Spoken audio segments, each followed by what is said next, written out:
Hey Northeast Florida, this is Tiffany Reynolds, your nerd in the know, and today I'm here at SwampCon at the Wayne Wright Student Union at the University of North Florida. This is the con's 6th year running, but it's my first year, so let's go inside and check it out.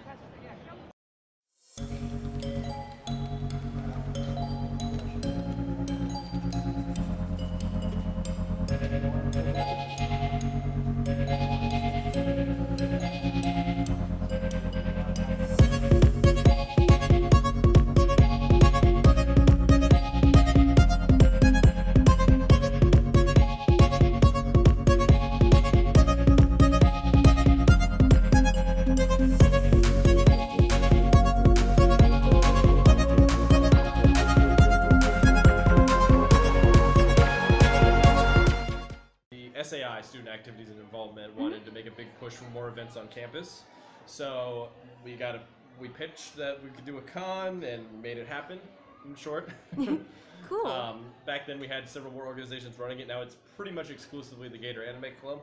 Oh, neat. Yeah. And how has it grown over the years? As I understand it, this is a 6th year running, right? This is the 6th year. Quite frankly, I would go so far as to say this is the largest in terms of sheer number of events the con has ever been. Mm-hmm. In terms of space, not so much. The previous 2 years, we've had to take space from Weimer Hall, which is right across the lawn over here. Okay. Due to construction of the rights, but this is the first time we're in the brand new rights and it's done and it's totally good. So we are. How do I put it? We have more events, I would say, than we've ever probably had. Although, in terms of actual space, we're less than we used to be. But we're now all in one building, and it's so good. Cool. Yeah. And when it ran the first year, how was attendance? Was interest more than you thought it was, if I could give or a ballpark figure, I would imagine we've probably grown in terms of average attendance since year one, probably 2 or 3-fold. Oh, cool.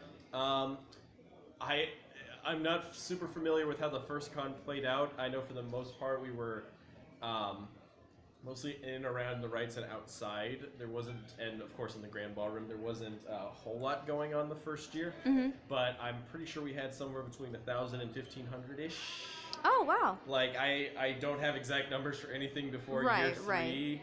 Because that was before my time. Right. But since then, we've gotten to a consistent 3,000 to 3,500 attendance. Oh, cool. I think last year was in between that too, and I think the highest we've ever had is 3,500. I've been photographing in the cosplay community for about 4 or 5 years now, and I really just enjoy talking with people and seeing people dressed up and expressing themselves through characters that they relate to.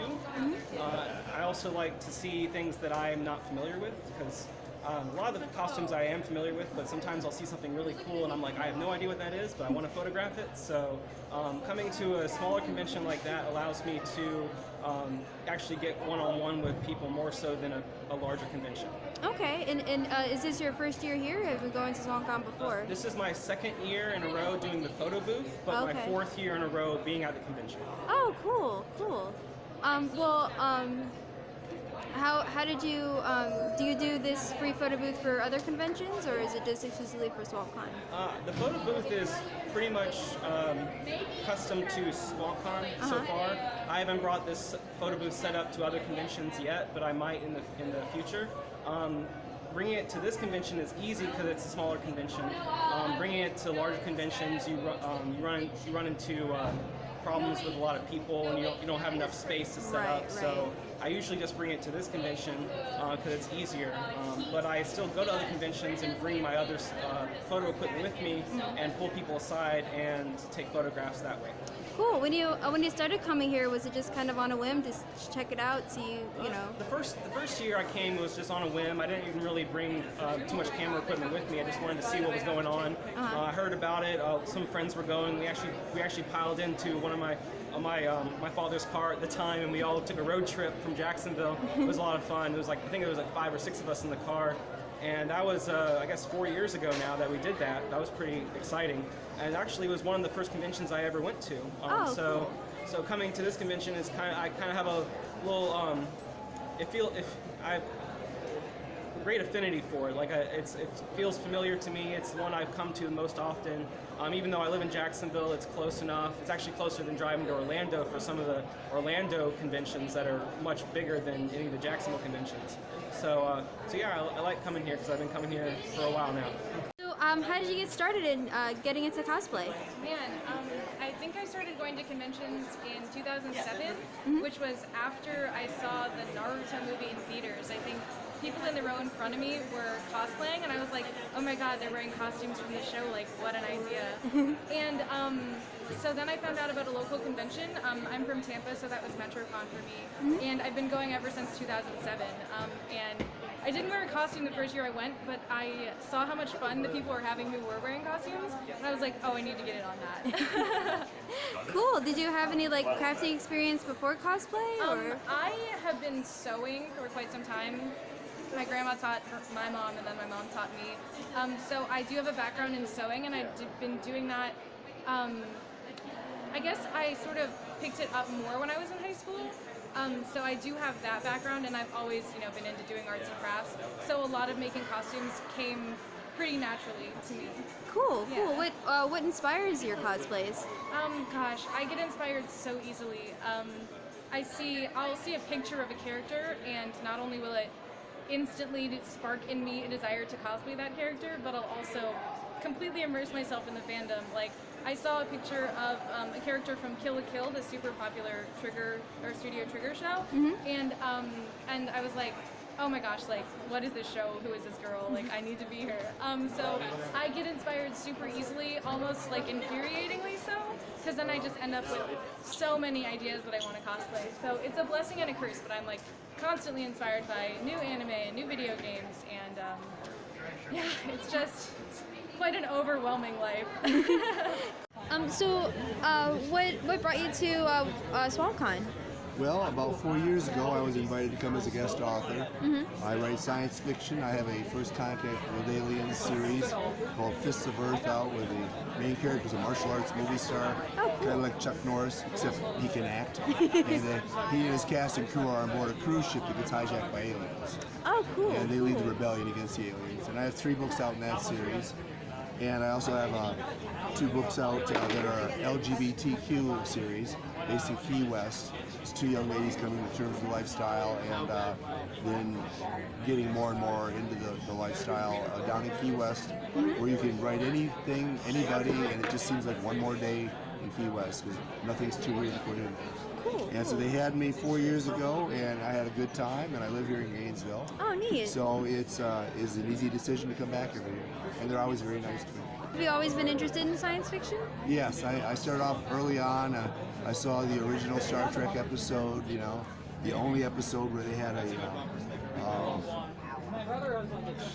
rifle, phaser rifle, yeah, in the entire first series, and it hooked me from day one.